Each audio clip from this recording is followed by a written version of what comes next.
I am holding a blanket I sewed 19 years ago. It is pale yellow, small enough to fold into a square no bigger than my 2 hands. The stitches along the hem are uneven. I was 8 months pregnant when I made them, and my fingers were swollen, and I remember the needle kept slipping. I have taken this blanket out of the same drawer 11 times. Each time I thought I was ready to say what I need to say. Each time I folded it back. There is a sentence inside this fabric, in the weight of it, and the smell that is almost gone but not quite. The sentence is warm and heavy, and it sits just below my throat where swallowing starts. I have carried it for 19 years. Today I am not folding the blanket back. Stay with me. I pulled away just now.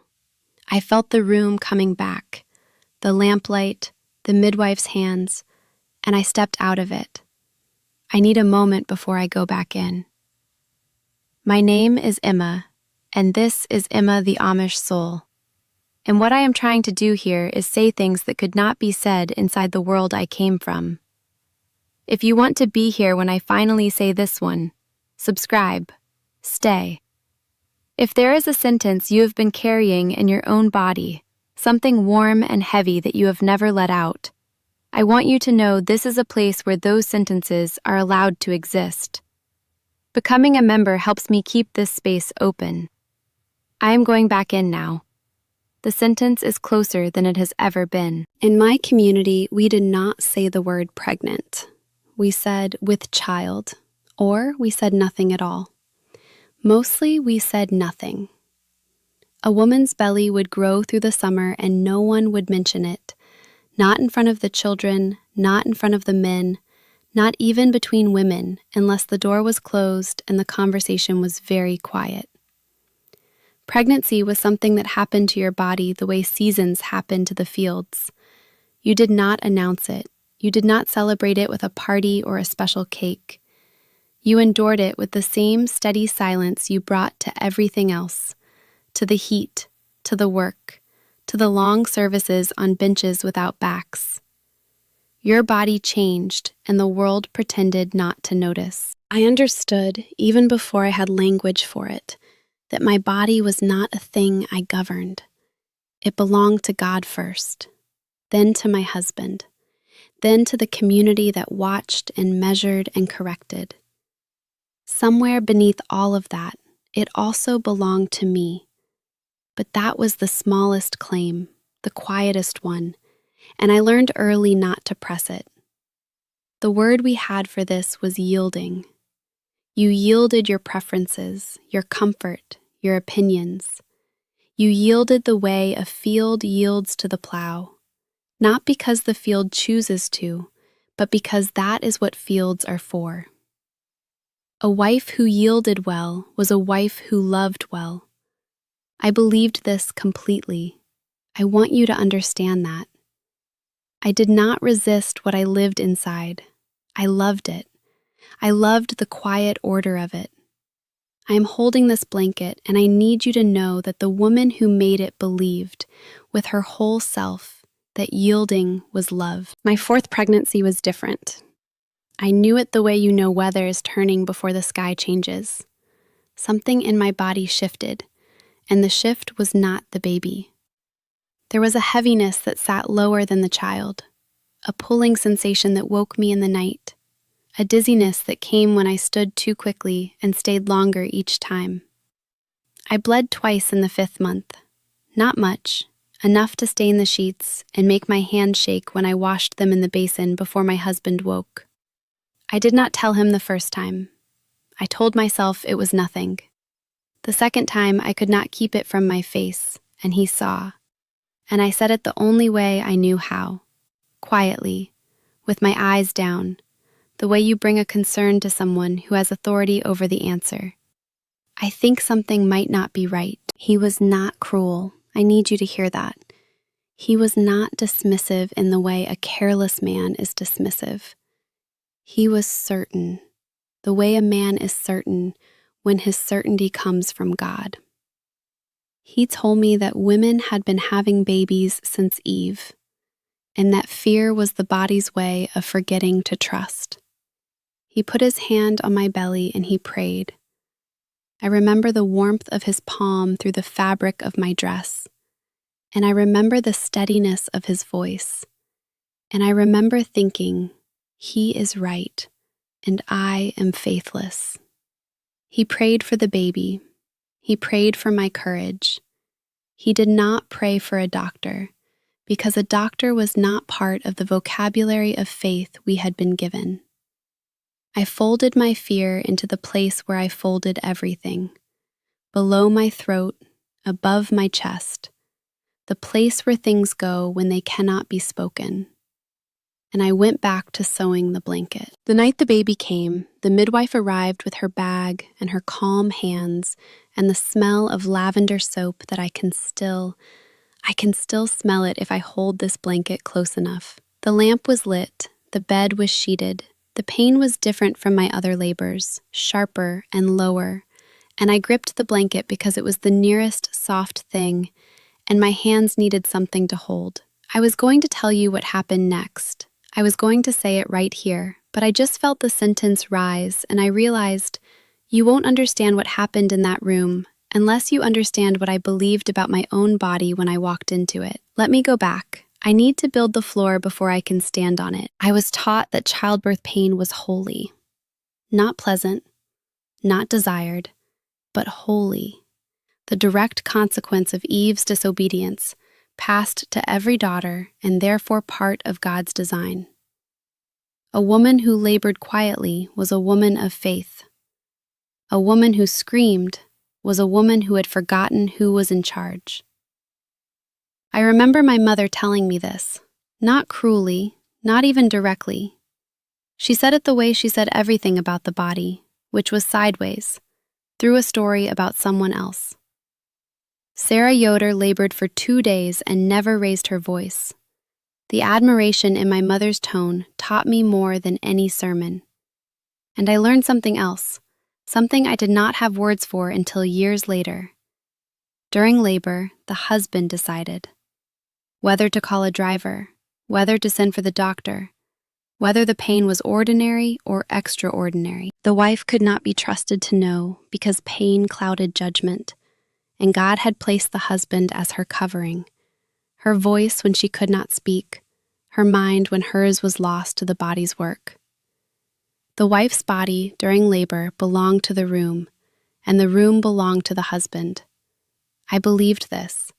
I believed it the way I believed the sun would rise, not as a choice but as a fact of the world I had been born into.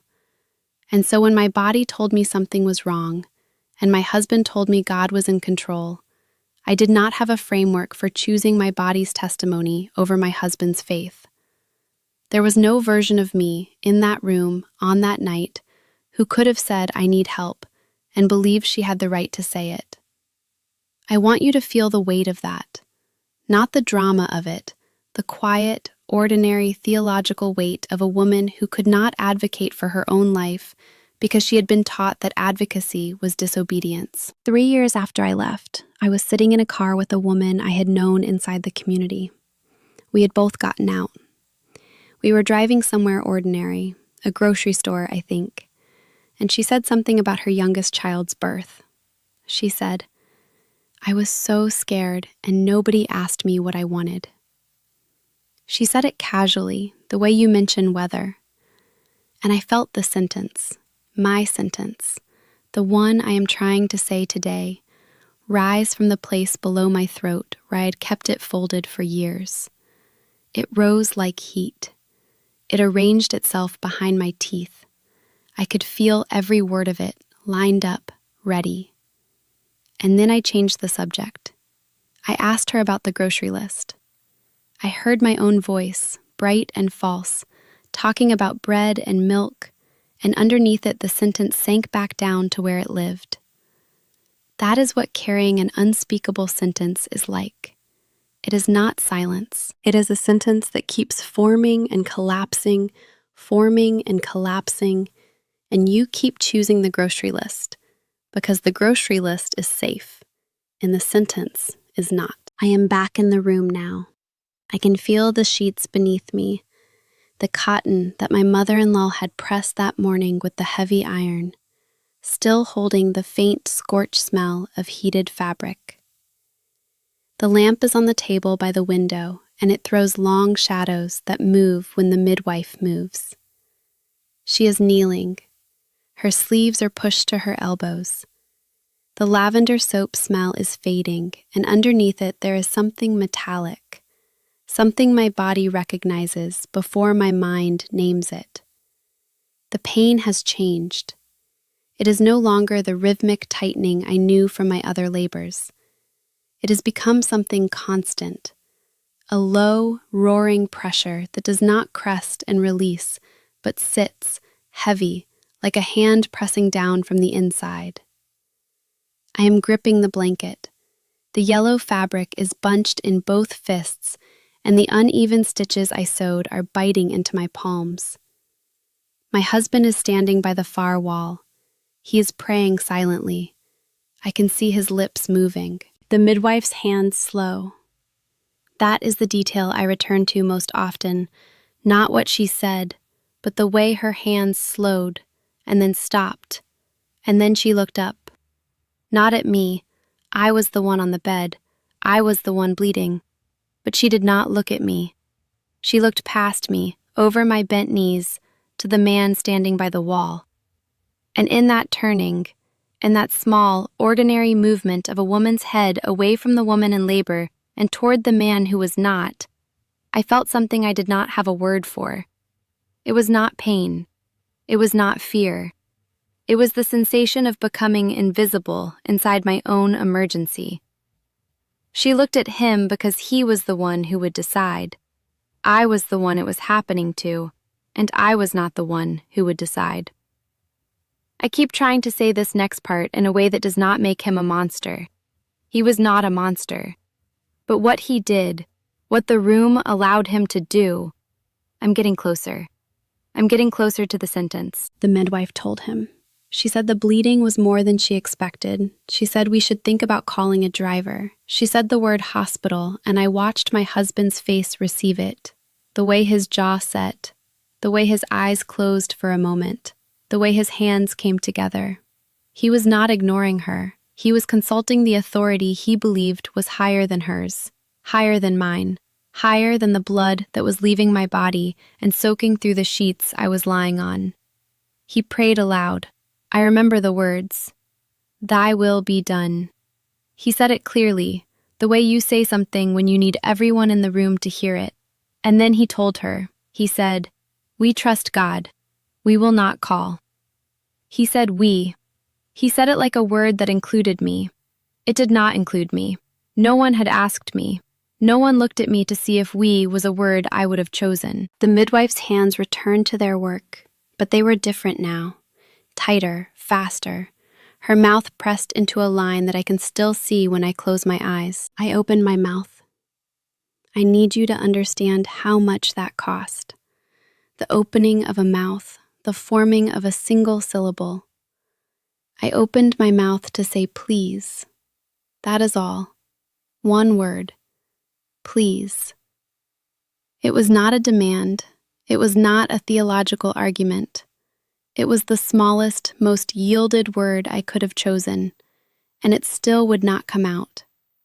My lips shaped it. My breath carried it to the back of my teeth.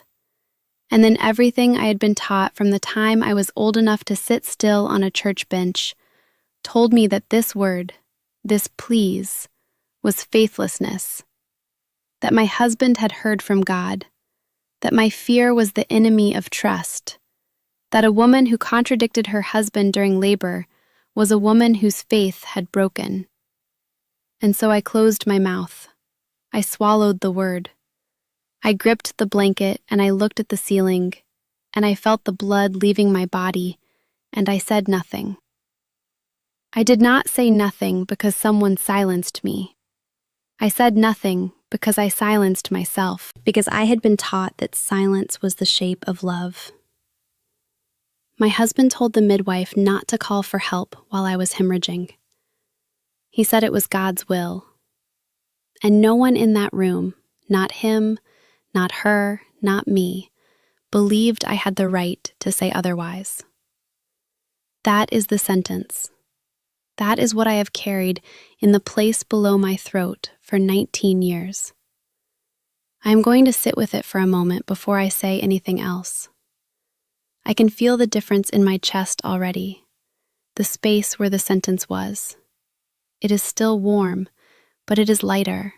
It is so much lighter. 4 years after I left, I was sitting across from a woman named Diane in a small office with a plant on the windowsill that needed water. She was a counselor. I had been seeing her for 3 months, and I had talked about many things: the adjustment, the loneliness, the noise of the English world. But I had not talked about this. That day, she used a phrase I had never heard. She said reproductive coercion. She said it means when someone controls decisions about your body, about pregnancy, about birth, about medical care, without your consent. She said it is a recognized form of harm. She said it has a name because it happens to enough women that the profession needed a word for it. I sat in that chair and I felt something rearrange itself inside me. The sentence I had been carrying, the one I just said to you, shifted from the category of my failing to the category of something that was done to me. I was not weak for staying silent. I was a woman who had been taught, systematically and lovingly, that my silence during the most dangerous moment of my life was the holiest thing I could offer. The system was not malicious, but it was complete. And inside it, my voice, my pleas, had nowhere to land. I want to tell you that saying the sentence feels like freedom, and it does. But it also feels like grief. I miss the world I came from. I miss the quilts and the bread rising and the sound of a hymn sung in German by 200 voices in a room with no electricity. I miss the certainty, the way everything had an answer, and the answer was always yield. I grieve that the same world that taught me to sew this blanket with love also taught me that my life was not mine to advocate for. Both things are true. The love was real. The silence was real. The blanket is real, and it is in my hands, and it smells like almost nothing now. But I remember when it smelled like lavender and iron and the longest night of my life. I am learning to hold the love and the naming in the same hands. I am learning that grief and freedom are not opposites. They are the same door, walked through from different sides. If there is a decision someone made about your body that you have never named aloud, I see you. If you were in a room where people discussed your life without looking at you, and you could not find the word for what that felt like until years later, I see you. If you learned that your silence was obedience, and you are only now learning it was something else, something that has a name, something that other women have carried and put down and survived the putting down of, I see you. You are not faithless for speaking. You are not betraying anyone by saying what happened in your own body. The sentence you are carrying does not make you ungrateful or broken or too much. It makes you a woman who was given no language for her own life and is building that language now, word by word, in rooms where someone is willing to listen. The most dangerous silence is the one that sounds like obedience.